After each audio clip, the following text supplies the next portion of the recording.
Speak the charm of make, charm of make, charm of make, charm of make, charm of make. There will come a time on the planet Earth when science and technology will be long forgotten. When wizards will rule the world. This is the Arnemancy Podcast, exploring esotericism, tarot, magic, and the occult. I am Reverend Eric. And you have a cool superpower. Oh, which one is that? Oh my god, I can't believe I said that. No, I really don't know what you're talking about.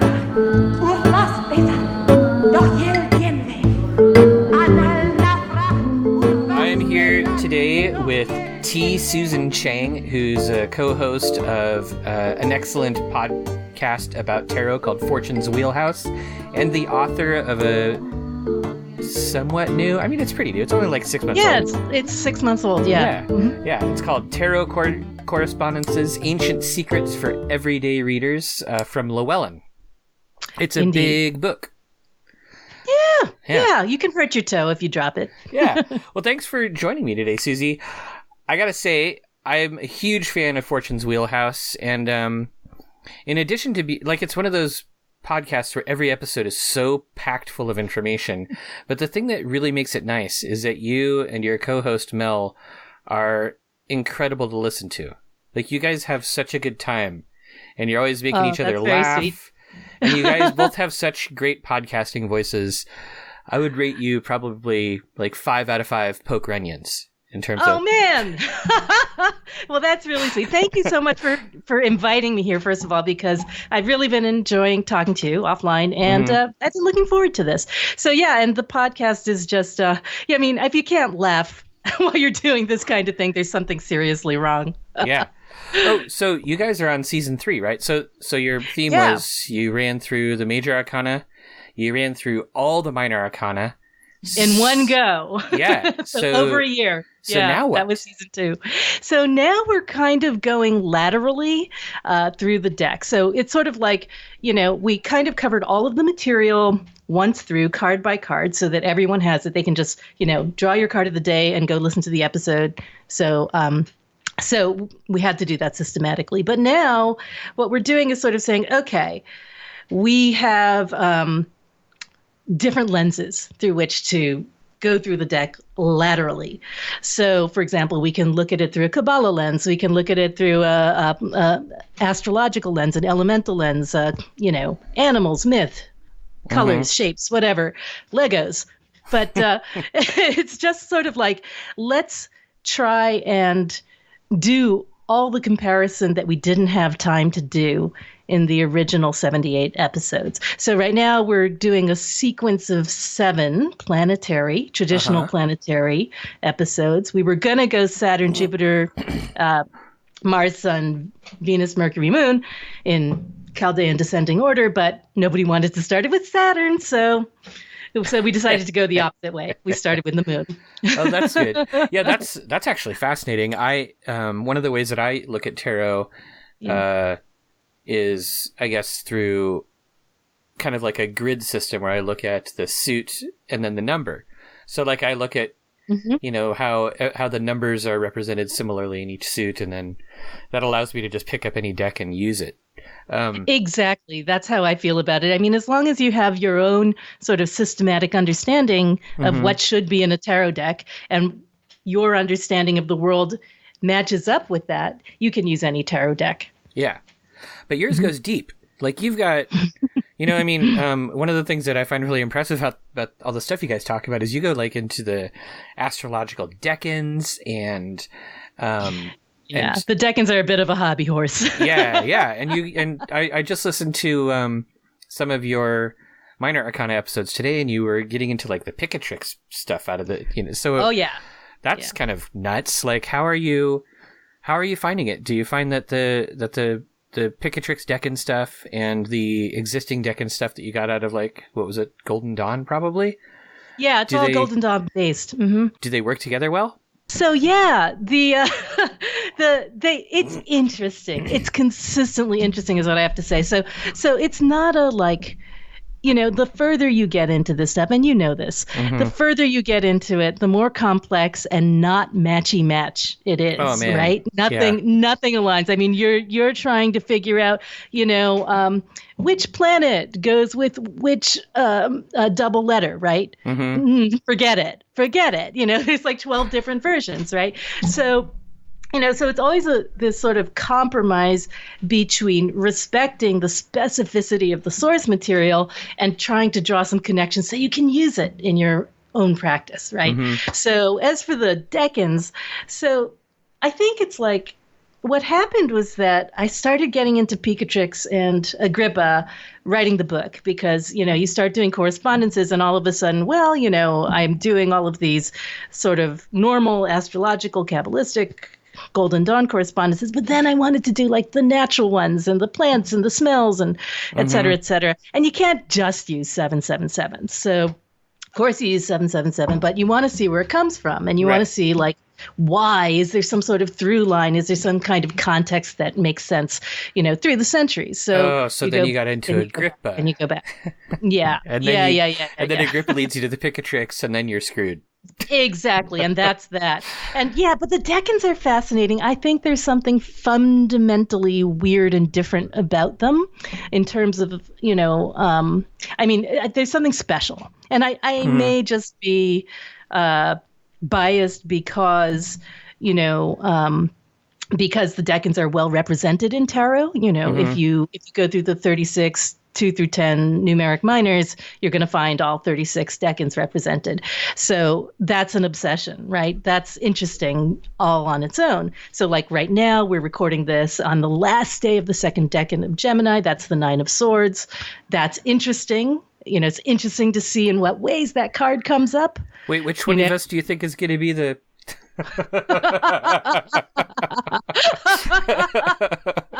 This doesn't sound very reassuring to me.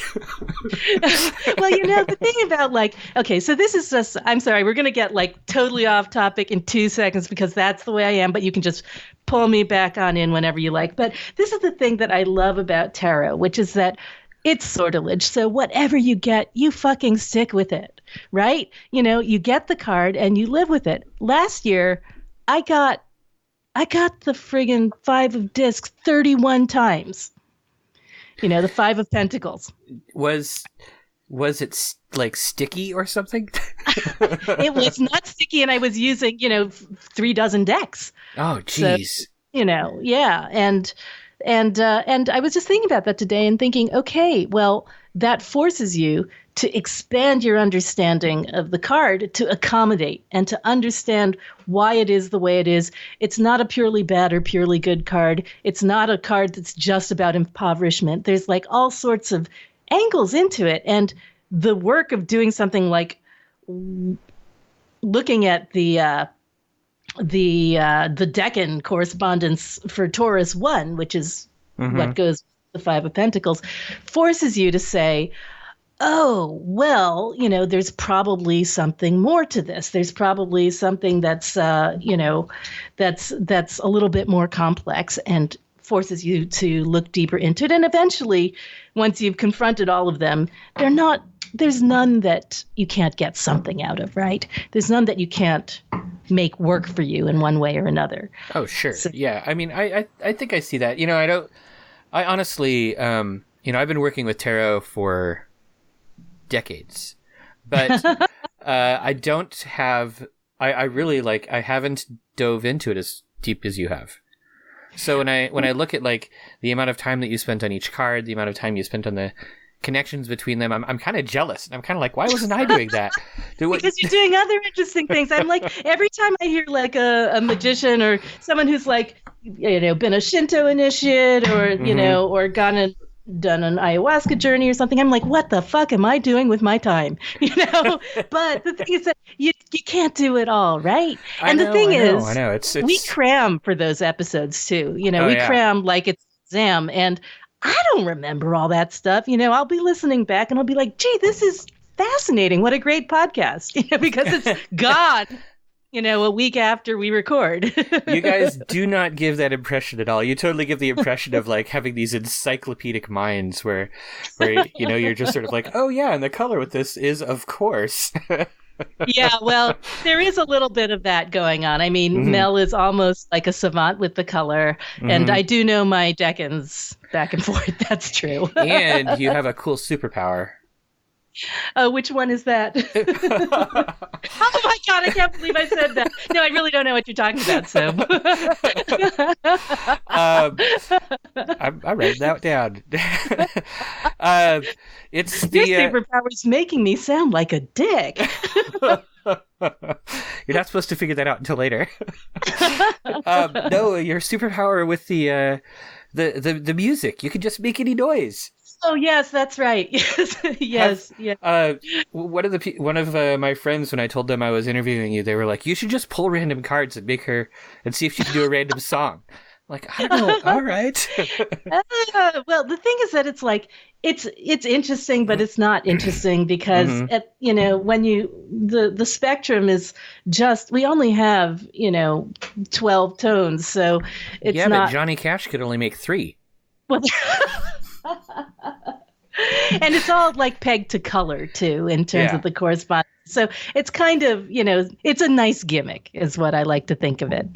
I think but you know what I used to do? Better than a gimmick. I used to, it's interesting, right? It's like, it's just like everything else. It's like you take a set of these 7 and these 7 and these 7 and you just mash them all together and see what happens. And it's magic. It's literally magic. But it's interesting. I used to tune my friends' guitars over the phone, but I think they now have better ways to do that.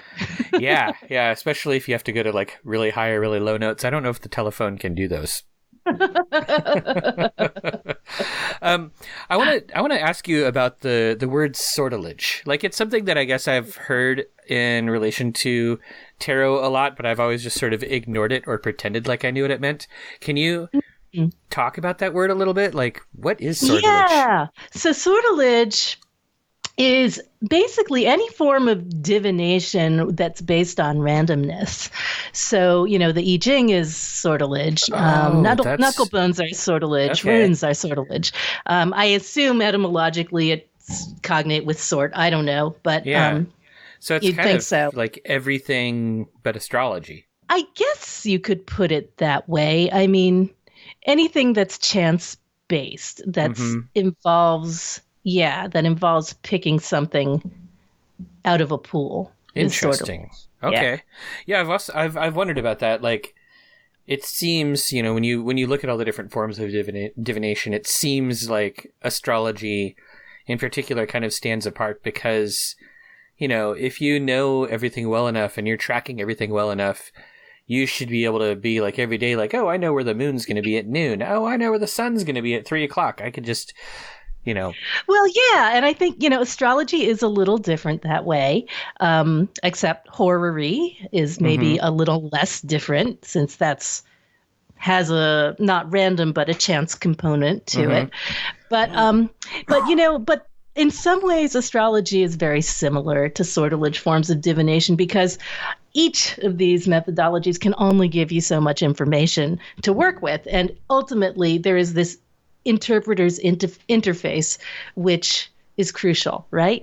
And it's like how you work that, how you kind of compromise with your rational intellect and how you absorb the information and process it and give it back is something that's unique to every practitioner, I think. But everybody has to do it. Yeah, that's true. All right, so season 3 of Fortune's Wheelhouse. You're talking about the different lenses that you're looking through.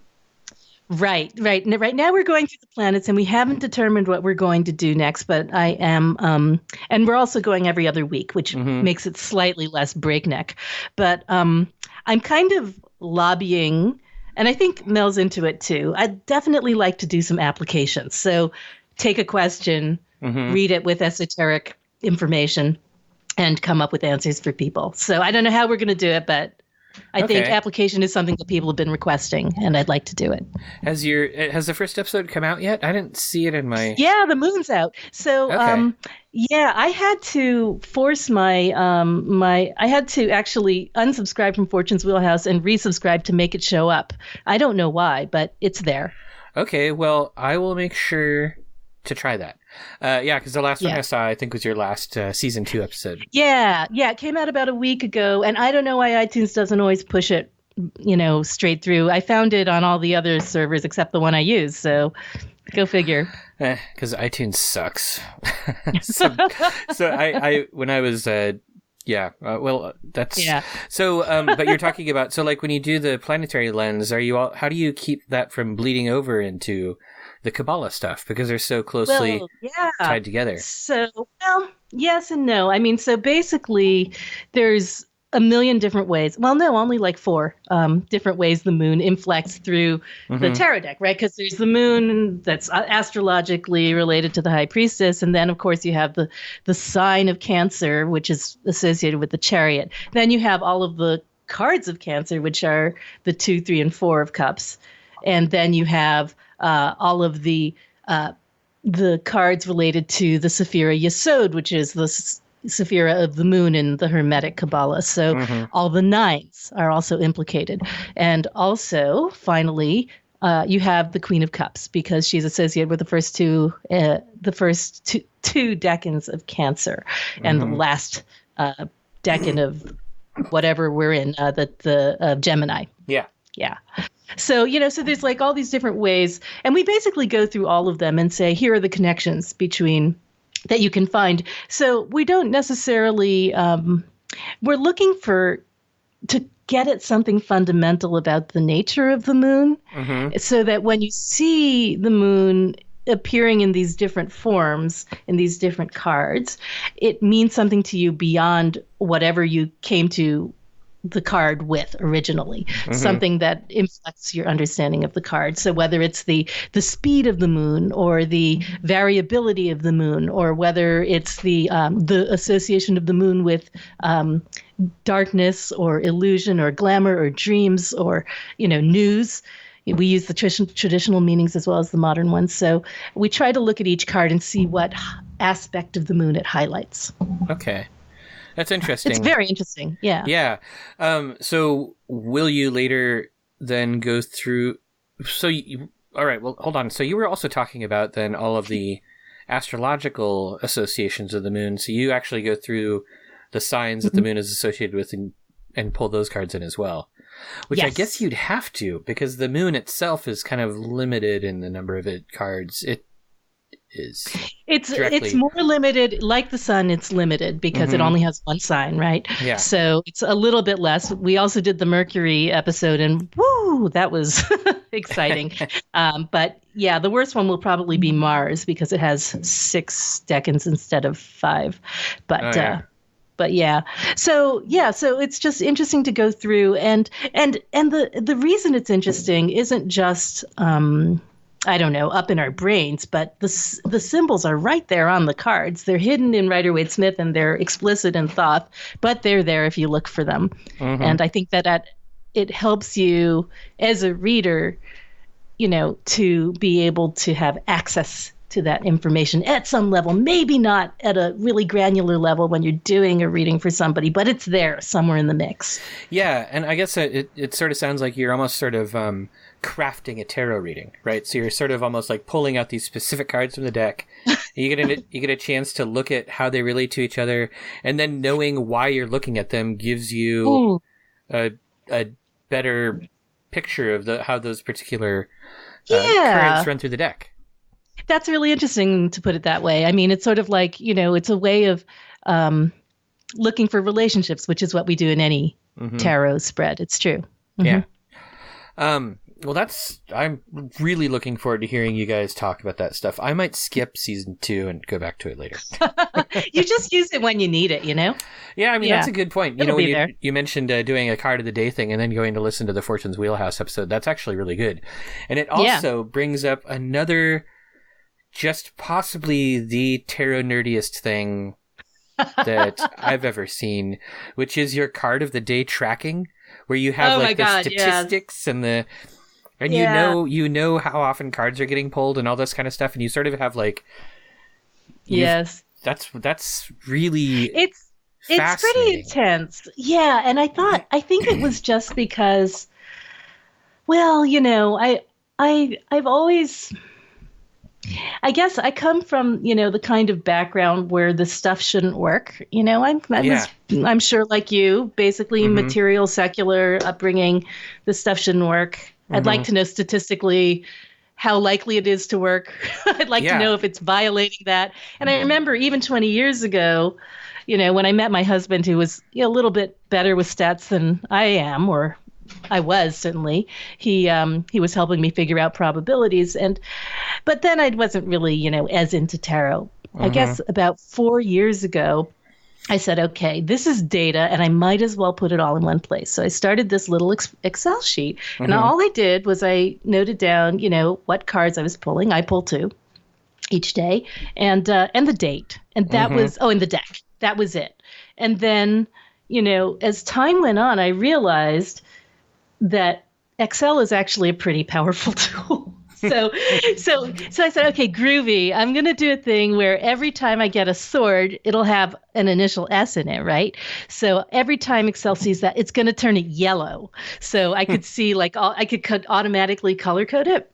So that was pretty cool. And then I was like, well, I might as well find out how many times I got the 9 of swords, right? Because that can't be that hard. Yeah. So I started doing the frequencies, and then I started doing, it's not that much harder to figure out how many times you got all the cards of this element, or all the cards of this sign, all the cards of this number. You see where I'm going, all the cards related to this planet. And you started to see not that difficult. It. And so what about the statistics? Are you breaking? Yeah. Yeah. Well, you sent me an example of one of your spreadsheets, and it was fascinating to see that you had 7 different combinations that were kind of popping up more than everything else. Yes, that's true. So I have that part of the spreadsheet is the newest part and the nerdiest probably. If you look at a tarot deck and you draw 2 cards each time, there are 3,003 possible combinations. And it's very simple math to do, but the way it sort of looks is like a vast like a triangle grid, basically. Sort of like when you look at an astrology chart and you look at the grid of the planets in aspect to each other, kind of like that. So and I thought, well, how hard would it be to have this grid pull out how many instances of each combination I've had? So it's at the moment, I've only gotten 39% of all possible combinations. And it's been 4 years. So I could be doing this for the rest of my life, Yeah, and still seeing duplicates. Wow, that does seem unlikely. Yeah, I guess. Yeah. And there are some I've gotten 4 times. There's 7 that I've gotten 4 times. So, how's that even which possible? Seems... Well, it's probably, I'm not equipped to say whether or not that's within within probability range. I think it probably is. Because if you get 365 people in a room, the likelihood that, several of them have the same birthday is very high. It's called the birthday paradox. Oh, yeah. So, I think it's even a smaller number than that. It's some sort of really weird low number, like 50. Yeah, it's a really low number. It's a really low. So it's something like that is going on. However, I think it's very interesting that, if I look at the combinations, I've gotten a lot, the Fool and the 10 of Wands. That's personally meaningful to me, right? Because that's a great combination. It's a really great combination. It's sort of like you have a frickin' boatload of shit to do, so you better just breathe.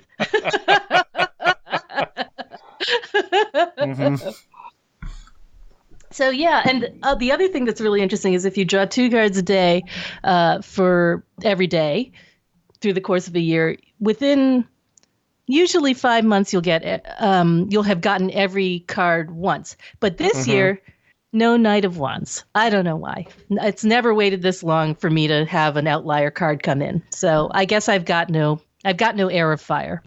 Oh, well, what do you think that means?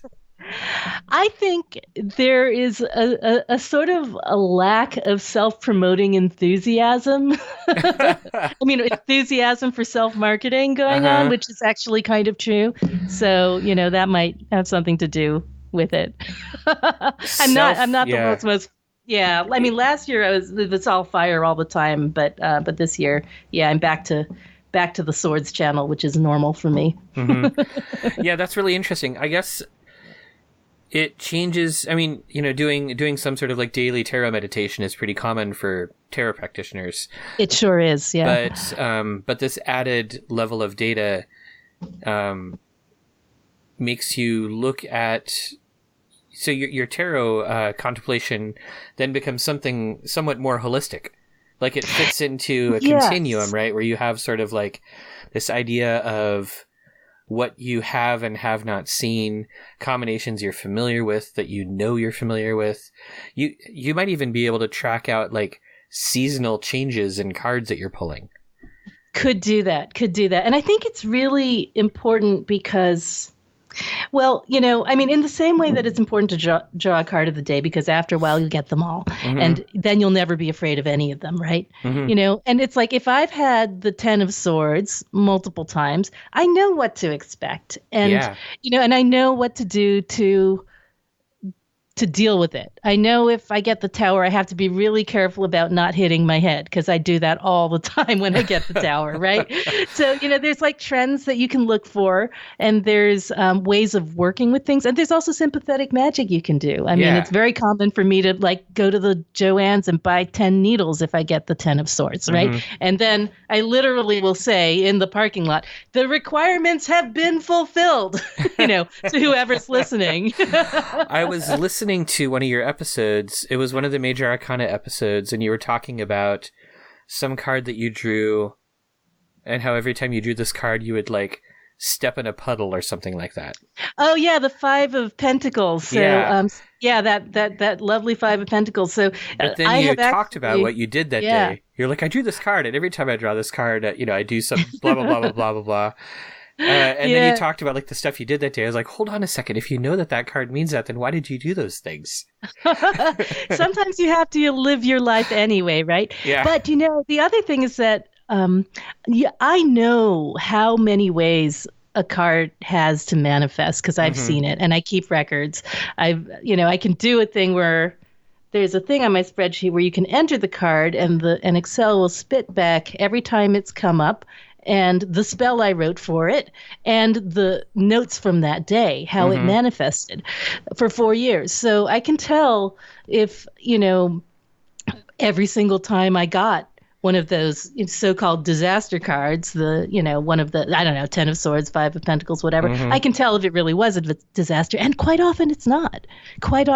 So quite often it'll manifest in some kind of interesting, synchronistic, different way. Like one time I got the 5 of Pentacles and I was just like driving along, going to my teaching job, and I was listening to a podcast. And it was literally about, as it turned out, a prisoner whose name was 5 and what he was doing. And, and that card is all about being locked in and locked out of things. And it's obviously 5. So, stuff like that happens. And I always take it as a, some people might argue, I suppose a materialist might argue that you can make anything fit anything, and then it means nothing.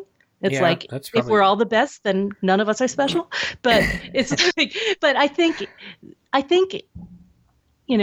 two things, at least.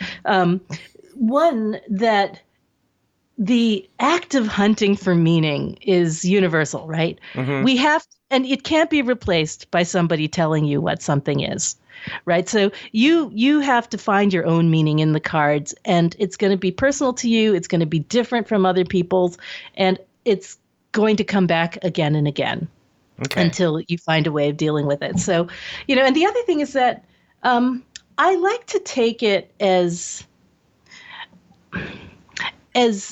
I like to take the card of the day as when it comes up in a weird little synchronicity like that, as like a tap on the shoulder. Like, pay attention to this because there's something in it for you, something you can learn that's useful to you that will change your head in some way for the better. So, yeah, almost like giving yourself a tarot reading. Exactly. Yeah. And that's, and I think card of the day is so useful. I mean, because how many times a day, and this is an actual question, not a rhetorical one, how many times a day would you say that you're like slightly upset or slightly puzzled or slightly pissed off or, or frustrated or angry or I don't know what to do? Like 10? I don't know. Me, that's pretty typical. 3, maybe 3. What's your secret? Huge bag of weed? Oh man, Susie, if only you knew. No, I mean, in Oregon, weed is legal, and yeah, here too. I don't smoke it very much anymore. I don't either. I do have a lot of weed, but it never gets used. It just sits. In fact, look right here. I just have jars of it just sitting around on my shelves, just hanging out. But So, but my point is that, we all have moments, right? Mm-hmm. And those moments are opportunities to have a conversation with the card and see what it can tell you. It's sort of like have a conversation with your best friend. If you don't have a best friend, you have a tarot card. If you don't have a tarot card, it's like it's a way of talking to the best version of yourself and saying, okay, what's my advice? And I don't know, as a parent, maybe that's why my number is so high. There's like a million times a day where I'm like, I fucked up, obviously. They're all going to turn out terribly. What do I do? And I'm like, oh, shit, what did I get today? And, there's never a time when that doesn't at least shift my brain so I can rethink the problem and see if there's another way in I haven't thought of. Yeah. Okay. Yeah. I'm going to have to think about that for a little while. I mean, I love all the stuff you're saying. It's really making me realize that I haven't been doing a card a day thing for a long time. Like my daily tarot regimen has really, really dropped off, but I'm going to do it now. I might do 2 cards. Well, this is what's so interesting because I've noticed that, I'm just a huge believer in the intersection of divination and magic, and I think that a lot of the time we think that a tarot card is nothing but a prediction tool, right? Right. That you're going to like, oh no, I got, I got the devil today. Now my day's going to be shit. But no. Yeah. I mean, I honestly tend to be more in the introspection school for tarot than the divination school. And in fact, even when I read for other people, a lot of times I'll tell them this is more about... I always tell them that this is more about the present than the future, probably.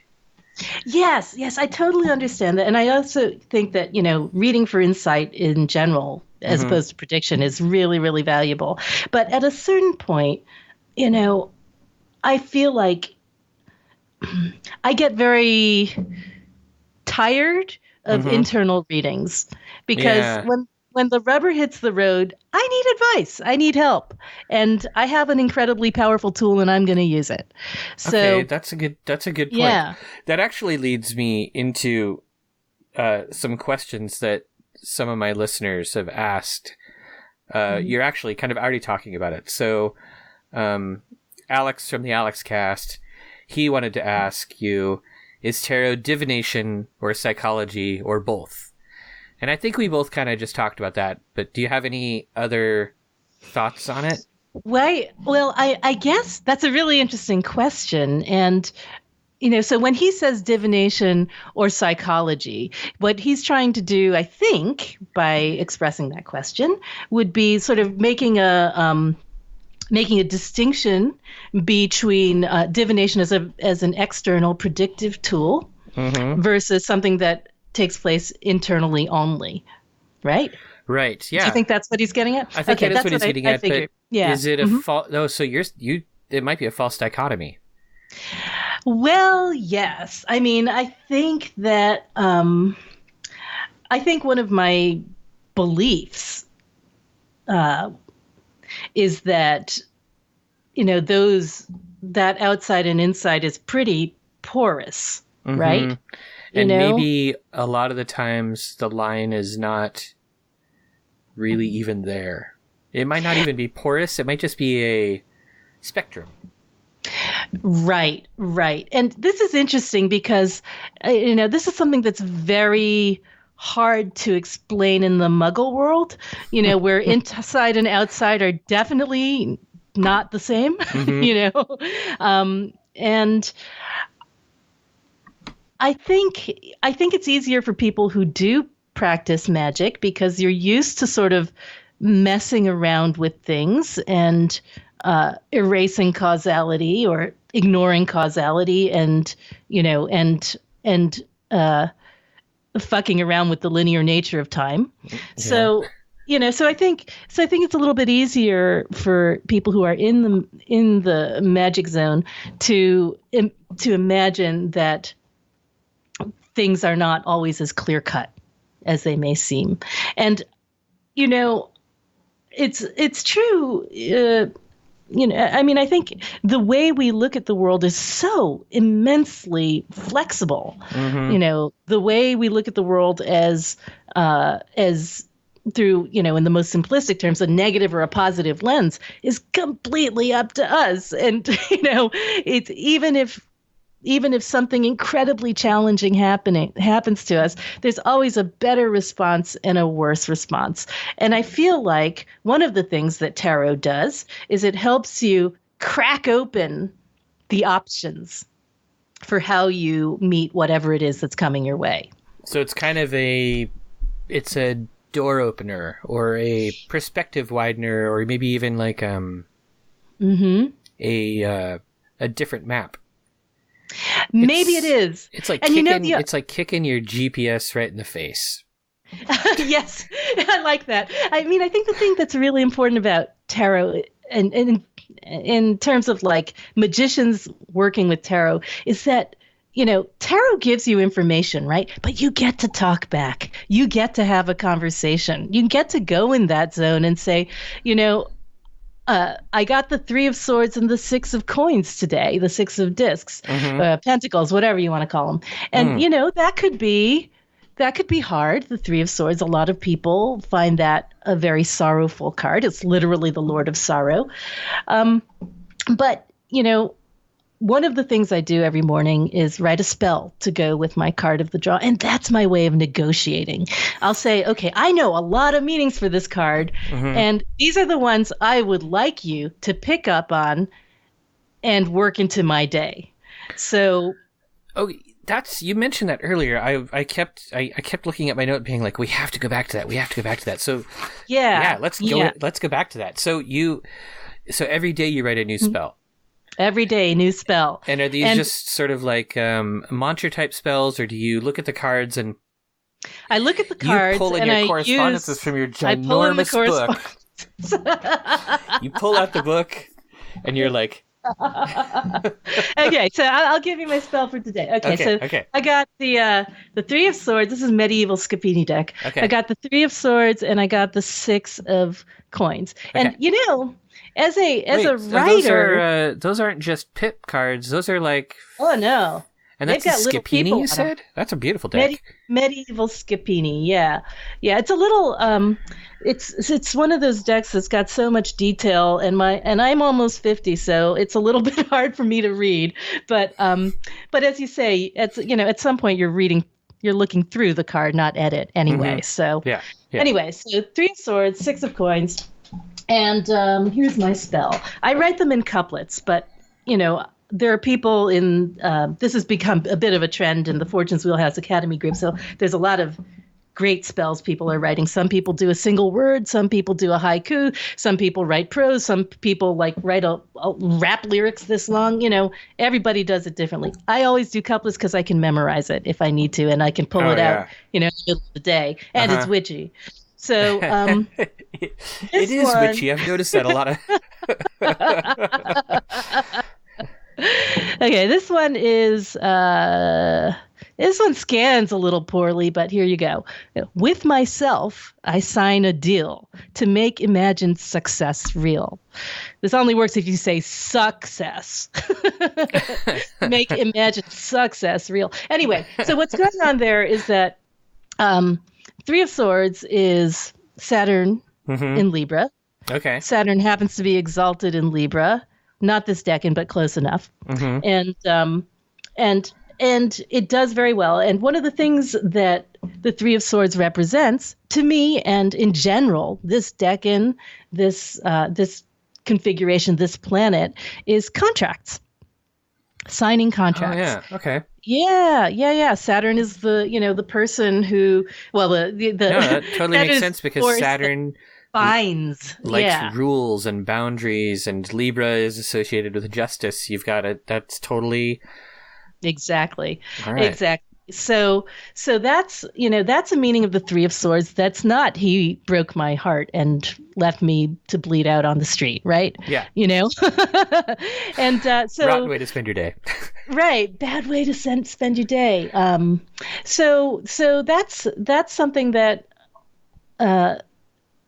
sometimes I'll use it to mean things that you can't unrealize. Mm-hmm. Is also in the nature of this card. But anyway, so using contracts is pretty common for me, and I have actually literally signed book contracts after getting this card in the past. So, so I know it works.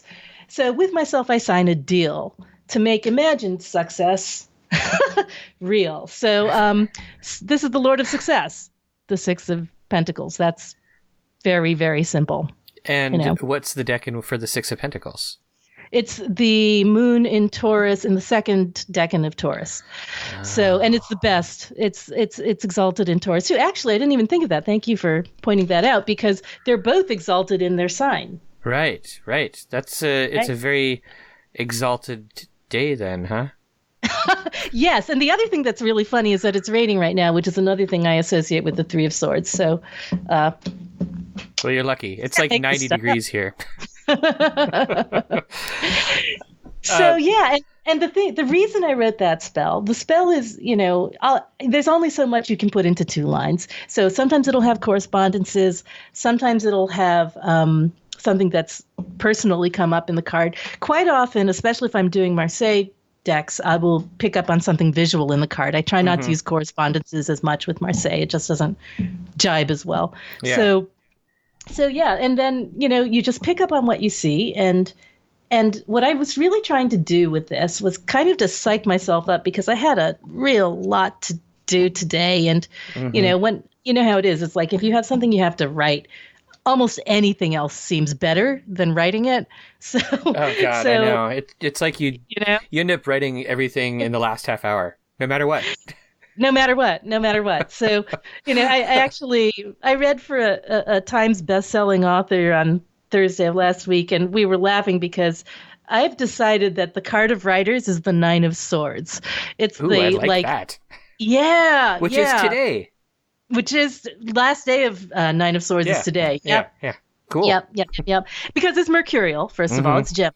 But also because it's sort of like that, I am holding all of this stuff in my head up here. That's why I'm holding my head, and it's painful and it's hard and it's always uncomfortable, but it's like democracy. It's the worst system. It's the worst job in the world, except for all the others.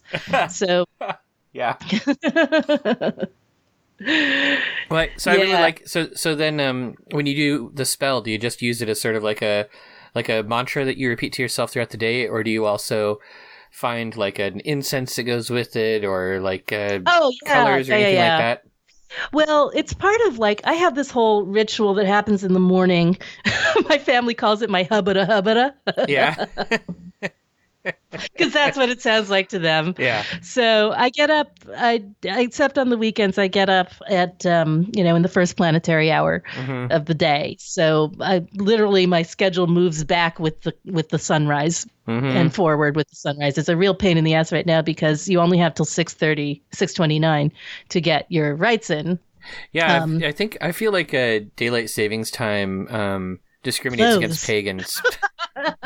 Yes, it sucks and blows. Yeah. So basically, what I do is my rites take about 20 minutes. I start by let's see what goes into it. So there's I use a diffuser and I put some of my zodiacal perfume in it. So today's Monday, so the Cancer perfume goes in there, and then I take out some selenite, and whatever the appropriate stone of the day is.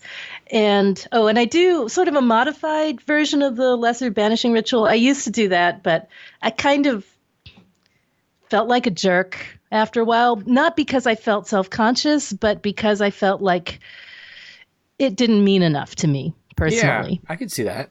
Yeah, so I redid it. I pulled in a whole bunch of correspondences and wrote my version. So that's what I do. And then I say the Orphic hymn of the day in Greek to whoever it is. And then while they're there, I draw the cards. But the cards stay face down. So I'll shuffle, I'll draw the cards. The planet presides over the drawing. The cards stay face down. Then I go and get the incense and I light the ancestors' altar and go say hi to them for a while. Say thanks. Say, please keep up the good work. Tell them whatever's on my mind. Hope they care. And then after that, I have a little bit of a sort of a credo that I go through, also my own sort of thing that basically has to do, everything I say has to do with brokering between, determinism and agency, between the idea that some things are given to you and some things you control. Yeah. And kind of trying to stand right there in that zone and blur the line as much as possible, but to recognize those two forces at once. So, I accept, but I propose as well. So whatever the day has to offer, I'm going to work with it. And then it's almost time to look at the cards finally. And this is always the climax of the rite for me, because you're standing there and you're like kind of just trying to squint in case the backs are not reversible and you don't want to know, so you're, and you're kind of like switching them back and forth. And then, so the most important thing, I feel, the most important parts of my rites come right before flipping over the cards, because at that point I say this 3-part mantra that came to me in a dream one day, which is, within results are differences, differences are offerings, and offerings are results. So basically what that says is, within the results of these cards, there are differences of interpretation, right? That anyone could experience. But differences are offerings. So the way that I interpret it is an offering to whatever it is, right? Right. To my negotiation with the universe. And offerings are results. So to the extent that I'm interpreting these cards, I'm creating a different result. Right? That's a beautiful sort of, that's awesome. I can't take credit for it. I don't know where it came from. I woke up with it one day and I was like, I better write that down. I don't know what it means, but anyway, it came from somewhere. It came from something that was talking to you. I guess so. But it's really helped me kind of feel better about, it's helped me feel like I'm winning the perpetual fight against fatalism. Yeah. That sense that, you have some say in this. Yeah, it's one of those things that you always have to deal with as a diviner of any sort, whether it's sortilege or what do you call the opposite of sortilege? Non-sortilege? I don't know. Fixtilage? The Dewey Decimal System. But regardless of what it is, I was thinking about that as you're saying it. It's like you're almost sort of because astrological magicians tend to do astrological magic to overcome shortcomings in their own charts. Right, mitigation. Yeah, mitigation. And then in Kabbalists will focus on sort of like God traits that they lack the most. They try to listen more to the places where like the good inclination, the Yetzer HaTov is quiet in order to maximize those parts of stuff. But all of it is done with this concept of, freeing yourself from the shackles of fate. And, yes. It's just so interesting that theme repeats so often. It does. And that's really cool. And the other thing that I really love about what you're doing, and I think that this is really important in any sort of practice is the fact that like you're sitting down and writing a spell. It's almost like practicing spontaneous prayer, right? Where you're sort of like, you know, I have to come up with this on the spot. I have important things that I have to say and do. And that's amazing. Well, this is something that, thank you. But I think it's something that I sort of have picked up over the years just from listening to other magicians, really. You know, the idea that you come back from the dream time and you render it concrete, right? To make sure everyone understands that you're a person, you're an agent in this world. You have reality and agency by responding to what is given to you. And I'm also a great believer in trying to come up with more forms of improvisatory magic. You know? Yeah. I mean, I don't practice that, and I would like to. I sort of feel like it may be forever before I initiate in anything. So, because, you know. Yeah. And honestly, I'm not 100% convinced that initiation is as necessary as everybody has been saying it is since the Golden Dawn came around. Well, I have immense respect for ceremonial magicians and for people who, obviously, this book is nothing but, I love you, ceremonial magicians, but, I think it's definitely good to recognize that there are well-trodden paths to getting the thing accomplished. There are many ones you can take. You can choose any one. My problem is that I can't choose. There's too many. They're too interesting. I like them all. And in order, if you talk to Chris Warnock, did you interview Chris Warnock? I can't remember. I have never interviewed Chris Warnock. I probably should. I would love to. He's he's a friend of mine, and he's a Sufi initiate. He's a Shinto initiate. He's he's a root working initiate.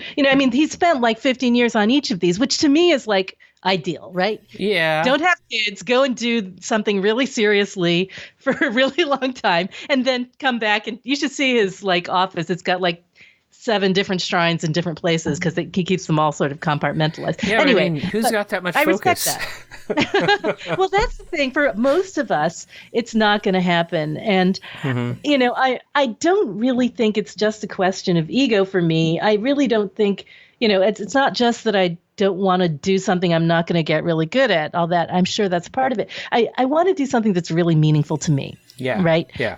It doesn't have to be something I inherited, but it has to be something that is really true to myself and, takes a little blood out of me every time I do it. So, I have to find it in myself and in my history. And, the tarot practice is definitely that. But I'm always looking for other ways to figure out what's meaningful for me. I understand totally what you're saying. I was trying to come up with some idiom. I'm picking up what you're laying down. I'm hip to your jive. So do you read Terry Pratchett? I believe I have read some Terry Pratchett, but he wrote Discworld. Yeah. Yeah, I read one of those books. Discworld things. There's a series he did about a young witch named Tiffany Aching.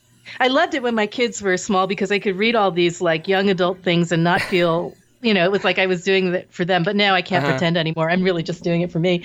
But anyway, so one of the things, he's kitty cat. You're gonna have to come down, sweetie. Well, let's meet your cat. Who's your cat? Oh, she's my sister's cat actually, but my daughter won't let us give her back, so she's our cat now, I guess. Right. Her name's Agatha. That's the good things. Yeah. So anyway, in these novels about this young witch, she does something that's so cool called a shambles. So it's her form of divination, and she always carries in her pocket just like random shit, like paper clips and string and rubber bands and something alive. So she'll take an egg because that's technically alive. So she'll like put this thing together, right, out of string and bird's nests and whatever else leaves, whatever she can find on the road, and hold it up, and that's her divination, right? And I think wow. that was like the coolest thing in the world. You make it up as you go along, right? Because that, I think, is what magic probably was at one time, right? Yeah, absolutely. I've done that. I used to do that more than I do now, but yeah, I've like made up divination systems when I needed them, or made up spells when it needed to happen or something. But yeah, that's interesting. I think it's kind of an extension of like when you were little, you would say, okay, well, if that light turns green by the time I count to 3, then X, right? Or if I jump over a crack, break your mother's back, that kind of thing. That's sort of like little superstitions that kids have. And I think that there's something fundamentally profound about those sort of ways of just taking magic out of the built or natural environment around you and doing things with it. And that's something I'd really like to be able to do. I think that there are probably, I think that true psychics, people who are clairs, don't need to do that kind of thing because they just get the information just by listening or whatever. But for those of us who are not gifted with that and who are, instead interpreters, I think we have to make up our own systems of interpretation to some degree. Yeah, I would agree with you there. Yeah. All right, I have a couple more questions that my listeners have sent in, and this one is kind of related to all the stuff we've been talking about. One of my Patreon people, Kevin Carlo, he received an abstract art deck called the Visible Lexicon. Neat. And he was very skeptical about it. He's like, this doesn't look like tarot. This doesn't look like anything. And then he gave a reading, and it was incredibly accurate. And he was very shocked. And so afterwards, he was sort of like, well, is it the reader or is it the cards? Yeah, is it the reader or is it the cards? That's always the thing. I feel like I should have a potted answer to that because I think about it all the time, but I don't. And the thing is that I think, in the context of a reading where there's a person in front of you and there's you, I feel as though it's almost like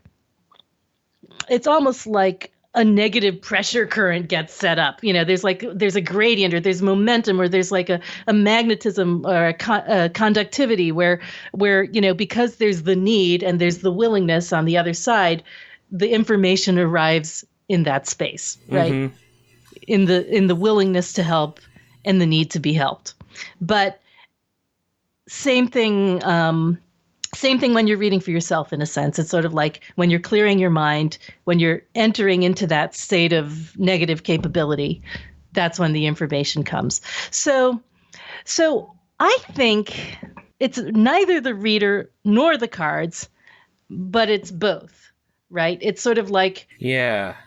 Right? So, because if you take the performer and you take the instrument, neither of them is the music, right? Oh, yeah. That's actually... I think that it should be your potted answer. That's a pretty good answer, no, right? I think that's a great answer. I mean, I was just thinking about it. Like, I do these events where I do, like, 20 tarot readings in a night, and it's exhausting. Part of it is exhausting and beyond just the fact that I've got to talk for like 5 hours straight. Part of it is something gets like sucked out of me. I know. It's wild and it's strange. And I thought it was not, I didn't believe it at first when I started doing that because it was such a weird feeling. I mean, you never had felt anything like that before, right?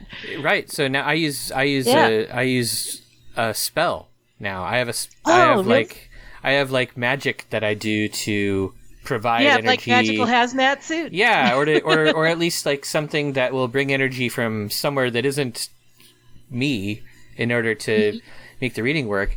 And so at first I was kind of like... Do you load that up beforehand or after, or how do you... I do it before every reading. Before each reading, I've shortened it down into something really brief and easy, and it probably makes the people that I'm reading for go, what the hell's going on? Which probably... before each reading? Or The person sitting right there, they probably tip me better just because of it. Wait, hey, hang on. If you're doing it in front of those people, you can do it for me. So what is it? Well, I use a line out of the Sefer Yetzirah, which is Yetzer Matohu Mamash, which is basically So the Sefer Yetzirah is really interesting in that it can be read as an imperative, like a command, or it can be read as, he did this. But if you read that part as a command, it's basically saying, create form from chaos. That's amazing. Yeah, that's amazing. so, What chapter is it in? Oh, geez. That's a good question. Oh, you've got it right there. Yeah, sorry, I'm nerding out. You posted a picture earlier today with the Sefer Yetzirah on your desk. Let's see. I believe it's probably chapter 3, because it's once it starts talking about tohu bohu. Okay. Oh, you know what? I've got my Sefer Yetzirah here, too.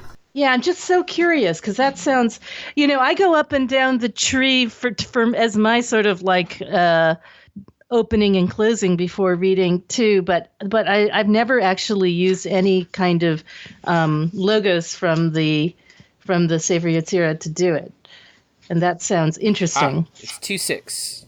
2-6. Okay. Yetzer mamash matohu. Well, I mean, it's a little out of order because I took that particular line from Victoria Hannah song. Substance out of chaos. Yeah. He formed substance out of chaos, and then there's Yetzer mamash matohu. Matohu. Okay, I see it. Yeah. There we go. Mm-hmm. Yeah. So I just use that and just imagine some sort of. I imagine that the card. So I do it after the cards are shuffled, right before I draw anything, and I just sort of imagine like there is some sort of energy that wants to create a form out of the chaos that is in front of me. I will let that do the work. That's brilliant. I love that. That's you're fantastic. welcome to use it. I'll consider it. So, one of the things that's really funny is that I only started doing sort of public readings in the last 3 years. And I started just because I wanted to have an applied portion to all this theoretical stuff, right? So, I was reading for friends and whatnot, but it wasn't quite doing it. So I needed, I call it my temple harlot practice. I needed to go out there and be with the public and where it really matters, right? Where people really have needs. So I started doing it at this place, which is where I still do it in Northampton, called In Spirit Crystals. It's a crystal shop, a new age shop. And when I walked in there, I was like, oh my God, this place is absolutely full of rocks from, top to bottom, every single wall. I know nothing about rocks, but they're the ones who need a reader and I need a place to read. So we can probably come to an agreement. And so, for the first year there, I never touched a rock. I was just like, those are pretty. I see that you believe they have properties. That's wonderful, and then, but after a while, I would find myself sort of wandering out of the reading room and going towards the tourmaline, over and over again. I really just need to hold that rock for a while. We're not gonna interrogate this real hard, but I'm just gonna be by that rock for a while. And then after a while, I started reading the little signs and I started looking for rocks that could help. And now it's there are times when, if I've been there and I've done 12 readings in a row, I will stagger out to the rocks and I will grab the thing and I'll be just give me a moment, I found that for clearing out afterwards, I'll use a wicked large blade of kyanite, and a lump of hematite seems to clear everything out really fast. I don't know why. I don't know. I don't get it, but it does. So I'll take whatever works, I haven't really used crystals or rocks with tarot reading very much, but I keep thinking that I should. So maybe I'll experiment. That might be next. It's fun to experiment. Yeah. I feel very lucky that I've have this place where I can try stuff out and see what works for me. You know, because there's lots of things that don't. But yeah, it's really interesting, and I'm glad that I will never look down on anybody who needs a crystal to help themselves along. That's for sure. Yeah, me neither. I mean, rocks are cool. Rocks are cool. Yeah, but I was also thinking, when we were talking about is it the reader, is it the cards? A lot of my decks, well, first of all, if I take a deck that I'm going to be used that I'm going to use for reading with another person, it's got to be a deck that's really easy to read. But then I've got this deck, the one that I have sitting out, the Alchemical Tarot from Robert Place, you know? Place, yeah. Yeah. Mm-hmm. Yeah, yeah. Great guy. And this is a first edition that I won in a weird raffle a long time ago. And I love it. I love this deck. But the problem is, it's so beautiful. I get the weirdest readings with it. And and I don't consider myself a very superstitious person, which I suppose probably is fake since I'm a magician and stuff. But that's a whole nother ball of wax, man. I know. Weird stuff happens around this deck when I'm reading with it. It's just like I'll get readings that are statistically impossible. Like I will pull wands a zillion times in a row, even though I've shuffled the deck really well. And I'll be like, what the heck is going on? Or I'll get like readings that and sometimes they make sense, but the fact that it only happens with this deck just baffles me. And then sometimes have you ever asked the deck? I mean, I probably should. Like, I mean, you can. Yeah, I know. I might have. I'll have to look back through my notes. Yeah. I've had this deck for a very, very long time. Like I think since maybe 2004 or something. Yeah. But once I was reading for a friend. I was over. Well, I was with a small group of friends over at one of their houses, and one of them was there that I just met. She wanted a tarot reading. I was like, all right, cool. I've got my favorite deck with me. So I pull it out, I shuffle it, I do the reading, and I do like a 5-card reading or something, all cups. And I'm like, what happened? Did I not shuffle well enough? Did I shuffle wrong? And the minute I'm just I'm being so baffled by this, another friend who is standing there watching just faints, falls over. And I'm like, all right. Wow. Yeah. So and then it just kept happening where I mean, people didn't keep fainting. That would be super weird. That would be weird. Yeah, once is enough. Yes. But just the readings would end up like I would just get stuff off of it that was too deep to talk to a random stranger about, or too intense to really bring up. Or I'd look at the cards and be like, I don't want to even talk about that. It would be. Sometimes you have to sort of especially in a real party setting where you're churning through them every 5 minutes, sometimes you just have to kind of be quite discreet about what you say and hope that they get the message without your words. you know? I've seen that before. Well, so anyhow, I don't take that out to readings anymore. I'll read for people that I know really well, or people who specifically come to me and request that deck. But otherwise, what I really like about reading, I mean, one of the things I really like about reading, and I'm sure you experience this too, is like you have to get to know someone really well, really fast. It's sort of like you instantly get a download of what you think they are, but you need to be able to communicate them and give them something they can use in a language they can understand. And to me, that is just fascinating, because weird, you get all different kinds of people. Yeah, and sometimes it kind of feels like cold reading. Sometimes you're sort of like, well, hopefully this means something to you. And you just start reading what the cards are. Because a lot of my readings are, especially when I do events, they're like, 10 minutes. You gotta really get to some meat fast. And it's, it can be really tricky. I mean, I will just be like upfront and say, does that make any sense to you? Does that resonate with you in any way? Because if it doesn't, I could be wrong. But me too. It's like the more that they're willing to engage in it as a conversation, the more they're going to get out of it. And specific questions get specific answers is the way I see it. Yeah. But it's really interesting though, because people go in with all different kinds of motivations. You see people who are like just there for fun, and some people have are having the worst year of their lives, right? Oh man, or the people who are like, can you tell me if I've got cancer? And I'm like, no, I'm not doing that. Not for $10. Yeah. I know, but the thing that really keeps me doing it is just recognizing that. Whatever people come for, I have needed that myself, right? Yeah. Everybody has some issue that's of pressing importance to them. And, I have this like tool with all the keys. Why wouldn't I help if I can? Right? Why wouldn't I try and use it?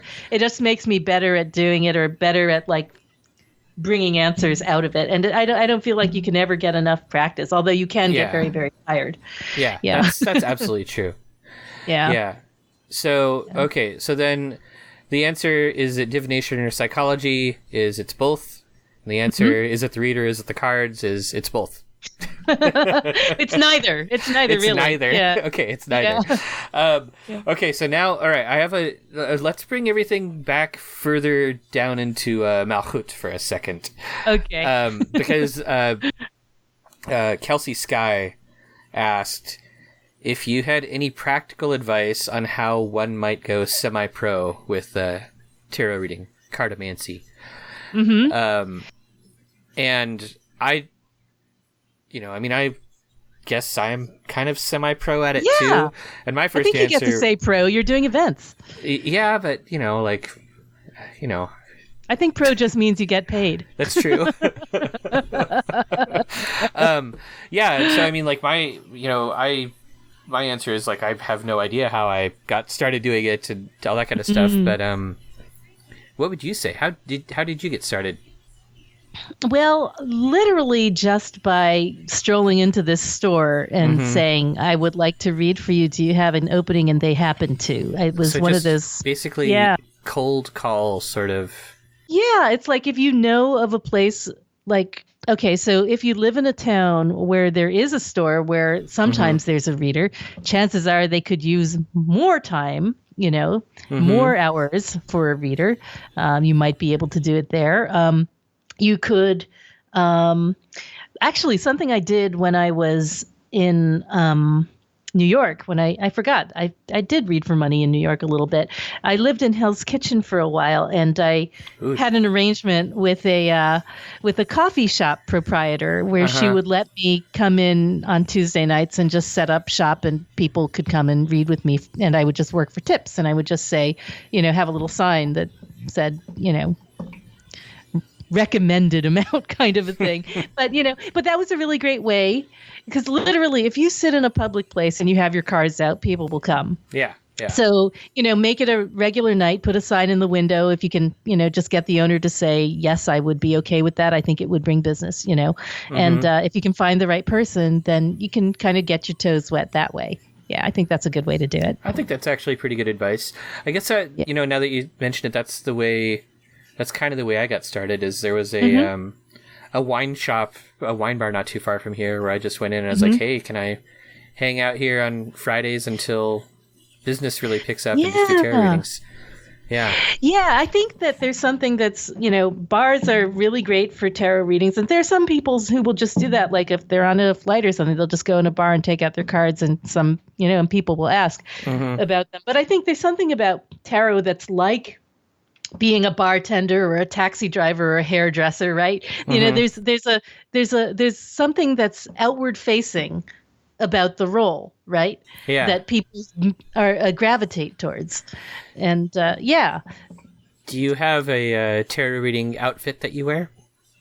I used to, and now I don't, because I first of all, well, for a little while it was because of cultural appropriation issues, but now, for Christ's sake, that's we all study everything, right? It's complicated. So, but I also don't necessarily want to be someone who's not me.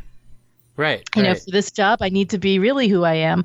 So, the only thing I'll do is that sometimes I'll make sure I'm wearing something that's appropriate for the planetary day, jewelry that's appropriate for the planetary day and hour, that kind of thing, That's about the extent of it. I think a lot of the time I sort of feel like I can't be serious unless I'm serious. Yeah. I know what you mean. Yeah. All right. Well, we've been talking for a while now, and even when I take out all of my So I do have one last question. This is another question from Alex. Okay. From the Alex cast. He asks, Why is Baphomet the devil?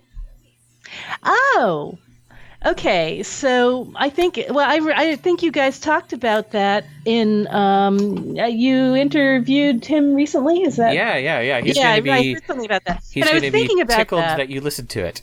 Yeah. No, I heard it, and I thought, oh, I know the answer to that. And plus, I was just writing about the devil yesterday, 2 days ago. Today I did the tower, so it must have been yesterday. Yesterday I was writing about the devil, so I happened to just have boned up on this as it happens. Where are you published? Did you publish that online somewhere? Oh, no. This is for, so basically we're under contract. Fortune's Wheelhouse is under contract with Llewellyn for a book. Ooh. So it's basically the podcast, but between covers. That's so I'm awesome. writing, we're each writing 750 words per card right now. I do. So the reason all of this is, I'm posting all these grouchy writer, photos because we each are trying to churn out mass quantities every day. And Mel is doing the astrology, the myth, and the Thoth symbolism. I'm doing the Kabbalah, the related cards within the deck, and the Rider-Waite-Smith symbolism. So we're each doing 250 words of each, and it's just like, nose to the grindstone. Dang. So that's a lot of work. It's a lot of work, but it's very interesting. It's consistently interesting. And, 250 words is actually not that much. I mean, you can, by the way I get distracted, it's like, it's not even worth getting distracted because it's only 250 words. So it's actually quite effective as a, quantity. So as far as Baphomet goes, so yes, your conjecture on your previous podcast was correct. It is due to Eliphas Lévy, the French occultist whom you mentioned, and it was in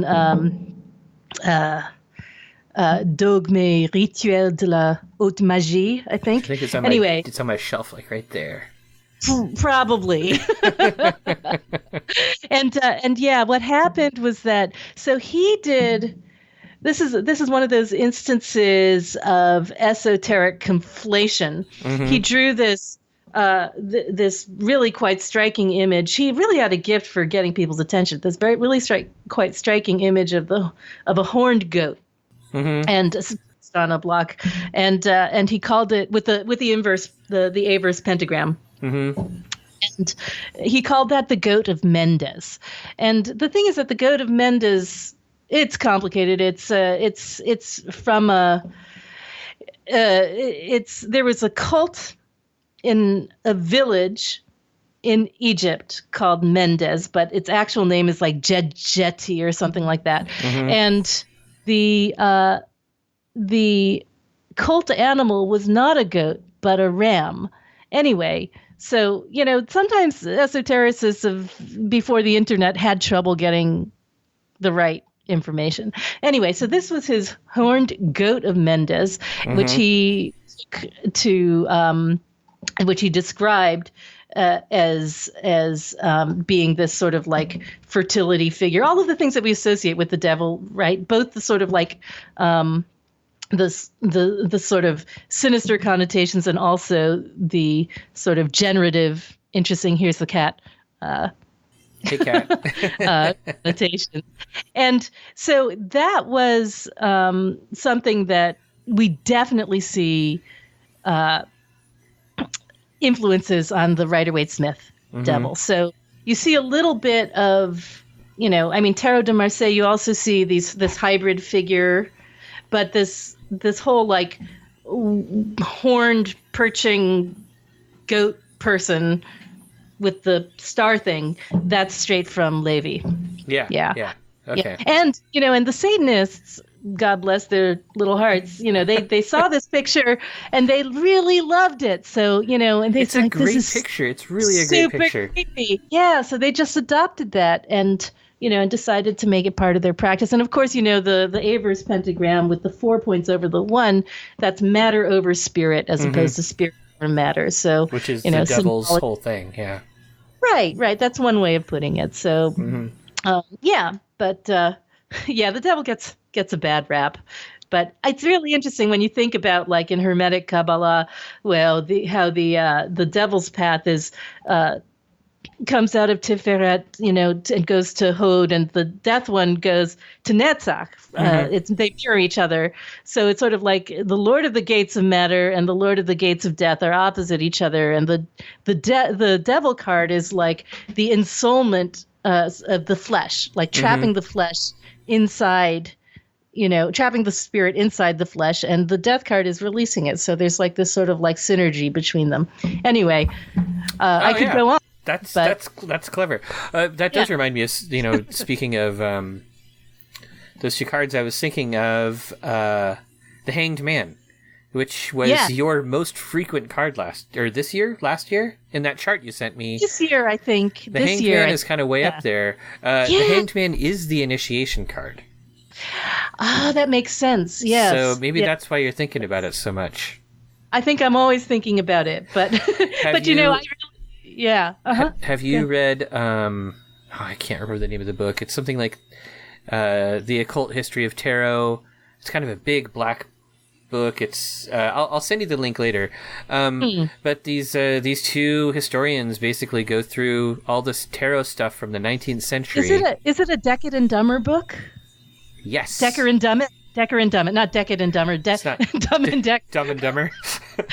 Decador. It's a great book. It's I don't have it. I've taken it out from the library, but I don't own it. I probably should. But they're great. They've got a great section on the Hanged Man. They wrote the book for Medieval Scapini, which I'm using right now, Art and Arcana. Okay. Yeah. Yeah, no, they're terrific. Yeah, well, their whole bit on the Hanged Man talks about how so much of the early interpretation of that card had to do with sort of the initiatory symbolism of it, and how it was definitely a card of initiation. For sure. Yeah. So, yeah. Well, my favorite pop culture hangman is the one I'm always talking about, where it's Luke Skywalker in the ice cave on Hoth. Where he finally learns his superpowers. Yes, exactly. That's directly taken from the Hangman because Campbell, advised on those films. Right. So it's a really great sort of just accessible example. Mm-hmm. Yeah. Yeah. I mean, thank goodness his superpower was telekinesis instead of singing. Armpit farts.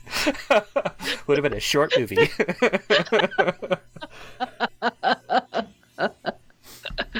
Yeah. Hey, we didn't even get to talk about your sewing, which is like amazing. I can't believe you made a whole robe. It was not just sewing a robe. It was like we made the whole pattern and everything. We went from scratch. Like That's hardcore, man. I went in there with just a towel robe sort of thing, and the lady who was helping me, she looks at it. She's like, "No, we're not doing that." I'm like, okay. It was a huge, intense effort. It was basically like that video of your making the Arcana case. Arcana case, just larger. Mm-hmm. But those Arcana cases are really impressive looking, and the pattern that you use and the amount of work that goes into each one of them is... Well, yeah, I mean, it's pretty ridiculous, but I've gotten it kind of down to more of a science now since then. I don't hand draw every template onto interfacing like I did in that video. I now am able to print it out of Photoshop onto the interfacing in my printer, so which mostly works except for when I jam the printer, which really... But yeah, it works pretty well. And now I'm making them with magnets. This one is this is a teeny tiny one that's neodymium magnets. This one's for Jay Swafford's Picatrix decks. Which really? You made me get. Please send me a picture of that. Jay will love it. He will be tickled. Fantastic. It's fantastic. That's awesome. So I have have you used rotary cutters? For the stuff that I do, it's such tiny precision work that I don't think a rotary cutter would work. Yeah, that's probably true. You might Plus, want to. There's no standard size. There's only 2 standard sizes, which like maybe 40% of customers get. Most people are getting custom sizes for their decks, so everything has to be cut to different. Everything has to be custom made. Custom designed, yes. Yeah. Well, that's the reason I made the video, is to make people understand that the reason it's a high-end offering is because it's my time. It's not necessarily, yes, the materials are beautiful and I only use the best, but it's really the time it takes to make them. Sort of like, when you get something from a talismanic jeweler, it's about the time and energy that goes into that, not about necessarily the materials per se. Right. So makes sense. Yeah.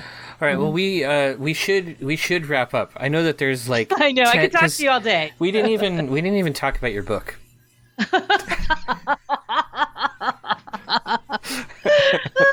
It's not going anywhere.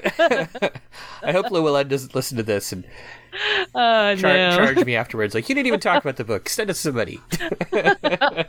Return the book. Yeah. But why don't you tell people some good places to find you online? I suspect that this is sort of the part where everybody gets to the podcast. They're like, oh, it's all the show notes I'm skipping. Yeah. No, it's mostly all at tsusanchang.com. Everything is sort of there. That's sort of the central clearinghouse where I have the book, I have the podcast, the perfumes, the cases, the videos, and the online tarot course, which is really a lot of fun.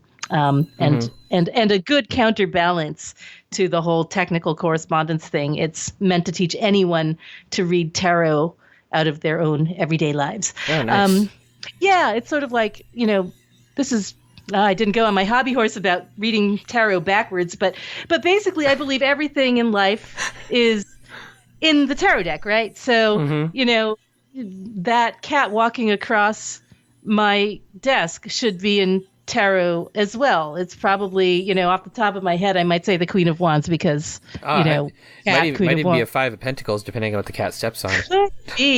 Could absolutely be. Ooh, but Eight of Cups. There's walking and a lot of like sort of emotional distance. Oh, and it could be Five of Wands, as I'm like, first because it's Leo, but also because I'm like contending with her, trying to knock over all my pens and pencils and stuff. So that could be it. Anyway, it could even be the Chariot, where the cat imagines that the entire world is revolving around it, but it's still sort of a warlike, destructive card. Oh, it could be the Strength, where the woman and the lion are like, trying to negotiate with each other. Each one thinks they're an all-powerful being. Man, cats are confusing. Cats are interesting. So anyway, that's the premise of the course, that everything in your life can be translated into tarot. It's just a question of turning it into your own personal language. So that's the Living Tarot, and that's on tsusanchang.com. Okay. And then besides tsusanchang.com, there are two different other there are two other websites. One is the Fortune's Wheelhouse website, which is www.patreon.com/Fortune's Wheelhouse. And then the last one is my Etsy shop, which has the comprehensive line of everything that I make, which is www.etsy.com/shop/tarotista. Okay. I will make sure that there are links to all of those. And also you're on Twitter and Instagram. I am. I am on Twitter. I am on Twitter and Instagram. Oh shit! I just shuffled Jay's deck. I didn't. I like to keep it in order. Fuck. Sorry. I just automatically did that. You had an instinct shuffle. I know. It's just like this deck was in my hand. What do you do with the deck? Okay. It's only 36 cards. Anyway. You can do it. Yeah, so I don't tend to post on Twitter. I just, like things occasionally. I only have just gotten onto Instagram, and I like it a lot. But the main place to find me is on Facebook. Mainly on Facebook, on the Fortune's Wheelhouse Academy page. I hang out there all the time. Okay. That's where that's an officially unofficial fan page, but I'm just basically there all the time. I post every spell there. It's a wonderful, kind, nice, smart group of people doing spells every day and talking about esoteric correspondences. And then, but I'm T. Susan Chang there. I'm T. Susan Chang on Twitter. I'm T. Susan Chang on Instagram, just like your Arnemancy everywhere. Yeah. That's good. It's branding. It's powerful. It's branding. Yeah. All right. Well, thank you so much. This was a lot of fun, and hopefully we'll do it again one of these days. We oughta. Thank you for listening to the Arnemancy Podcast. You can find me online at Arnemancy.com, where you can schedule a tarot reading or peruse the Arnemancy blog. You can subscribe to this podcast on iTunes, Stitcher, Spotify, or your favorite podcatcher. If you like this podcast, support it for just $1 a month through Patreon at patreon.com/Arnemancy.